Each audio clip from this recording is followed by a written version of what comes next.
do every day, Mum? What do I do? Get up, catch the bus, go to work, come back home, eat chips and go to bed. Is that it? It's what the rest of us do. But I can't. Why? Because you're better than us? No, I didn't mean that. But it was. It was a better life. And I don't mean all the travelling and seeing aliens and spaceships and things. That don't matter. The doctor showed me a better way of living your life. You know he showed you too. That you don't just give up. You don't just let things happen. You make a stand. You say no. You have the guts to do what's right when everyone else just runs away. This is today's flat Earth. The fact that we live in the cutting edge of human evolution. The cutting edge of how far humanity has come. Turning a planet of enormous beauty into a shithole ain't the cutting edge of human evolution.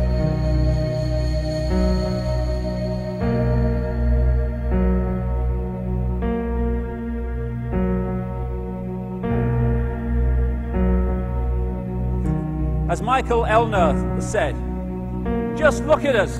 Everything is backwards. Everything is upside down. Doctors destroy health, lawyers destroy justice, universities destroy knowledge, governments destroy freedom, the major media destroys information, and religions destroy spirituality. I think there's more to know here. Isn't that weird? We always kill the guys who try and help us. Isn't that strange that we let the little demons run amok? Always.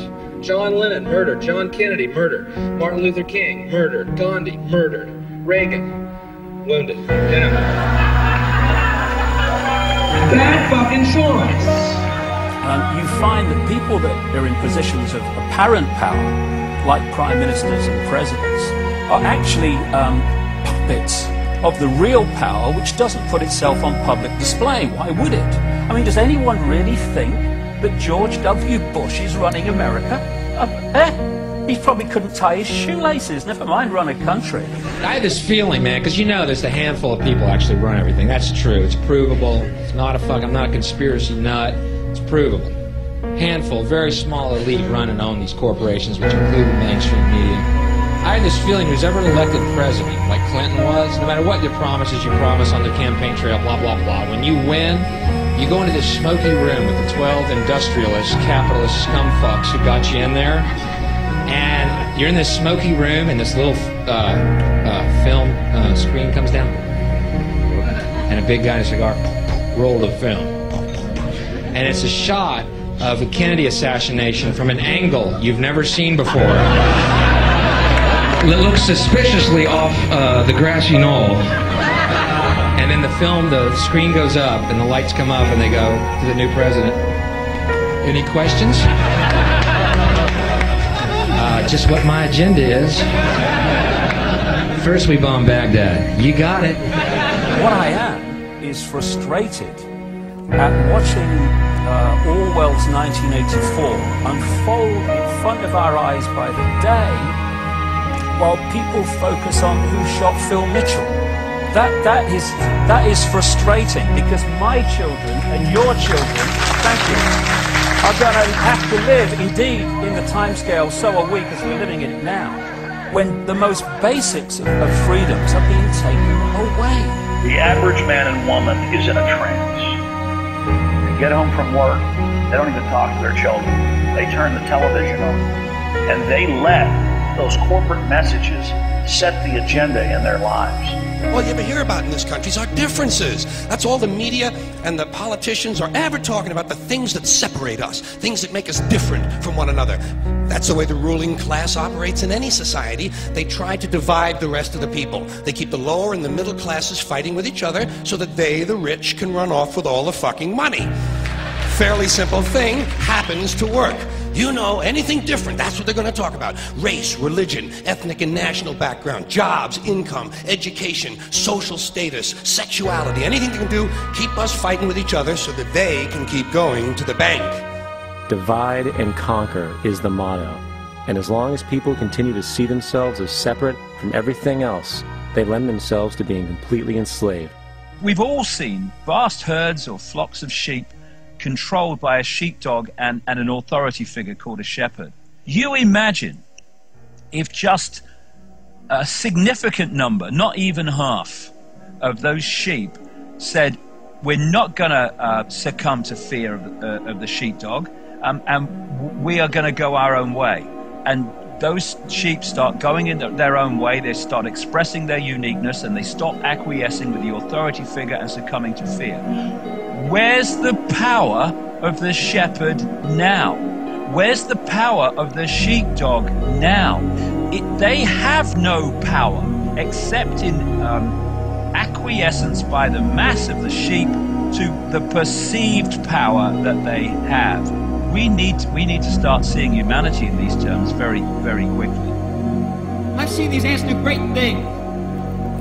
And year after year, they somehow manage to pick food for themselves and you. So who is the weaker species? Ants don't serve grasshoppers. It's you who need us.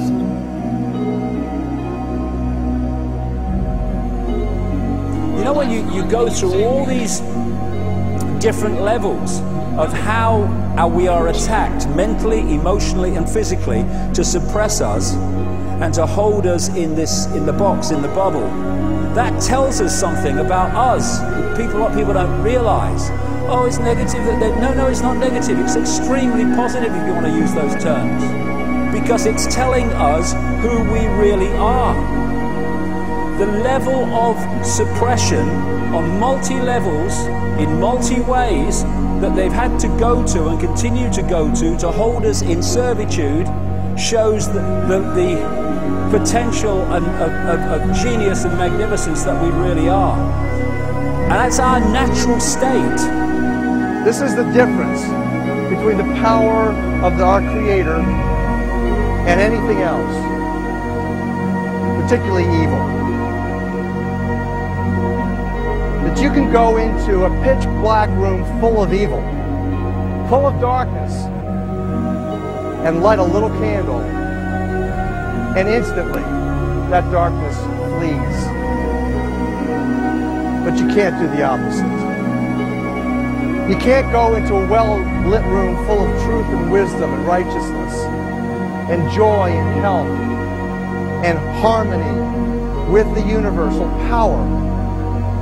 You can't take any amount of darkness and go into that well-lit room and have any effect whatsoever. That is the metaphor which I frequently think of when I think that I'm not empowered. It is the greatest lesson for me, and I think for everybody else, to know that we're on the winning side and that we're winning. Today, a young man on acid realized that all matter is merely energy condensed to a slow vibration, that we are all one consciousness experiencing itself subjectively. There is no such thing as death. Life is only a dream, and we are the imagination of ourselves. Here's Tom with the weather.